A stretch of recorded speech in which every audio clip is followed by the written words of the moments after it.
નમસ્તે, હું Pinal Chadvadiya, principal of positive plus pre school. ઘણા વાલીઓનો એવો પ્રશ્ન છે કે શું તમારી શાળામાં smart TV, smart board, CCTV camera, AC વગેરે જેવી સુવિધાઓ છે? તો હા, અમારી શાળામાં આ બધી સુવિધાઓ છે. પરંતુ આ બધી સુવિધાઓ ફક્ત બિલ્ડિંગ મેનેજ કરે છે, શાળા મેનેજ કરે છે. ખરેખર આ બધી સુવિધાઓથી કોઈ બાળકોનું ભવિષ્ય નથી હોતું અથવા તો કોઈ એનું લક્ષ્ય નથી હોતું. જ્યારે પોઝિટિવ પ્લસ પ્રી સ્કૂલ આનાથી તદ્દન અલગ કામ કરે છે. અમે બાળકોના ભવિષ્યને લઈને કામ કરીએ છીએ. અમારી શાળામાં અલગ અલગ પ્રોજેક્ટ કરવામાં આવે છે, તેમજ તેમને લાઈફ સ્કિલ વિશે સમજાવવામાં આવે છે. ટીવી અને મોબાઈલથી દૂર રહેવું એના વિશે અલગ અલગ પ્રોજેક્ટ કરવામાં આવે છે. અમારી શાળાનો સમય સવારનો રાખવામાં આવેલો છે, જેના લીધે બાળક ડિસિપ્લિન શીખે છે.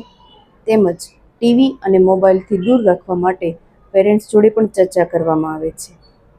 તેમજ બાળકોનો કોન્ફિડન્સ લેવલ અપ આવે એના માટે સ્ટેજ પર દરેક બાળકને પરફોર્મન્સ કરવા.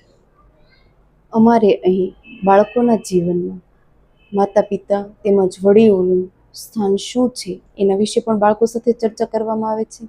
તેમજ અલગ અલગ શ્લોકો પણ શીખવાડવામાં આવે છે. તેમજ બાળકોનું ઘડતર કઈ રીતે કરવું એના માટેના બાળ કેળવણી સેમિનાર પણ યોજવામાં આવે છે. અહીં બાળકોને એજ્યુકેશન તો આપવામાં આવે જ છે, પરંતુ જો એજ્યુકેશનને ભવિષ્ય સાથે જોડવામાં આવે તો એક સુંદર બાળકનું ઘડતર કરી શકાય. આભાર.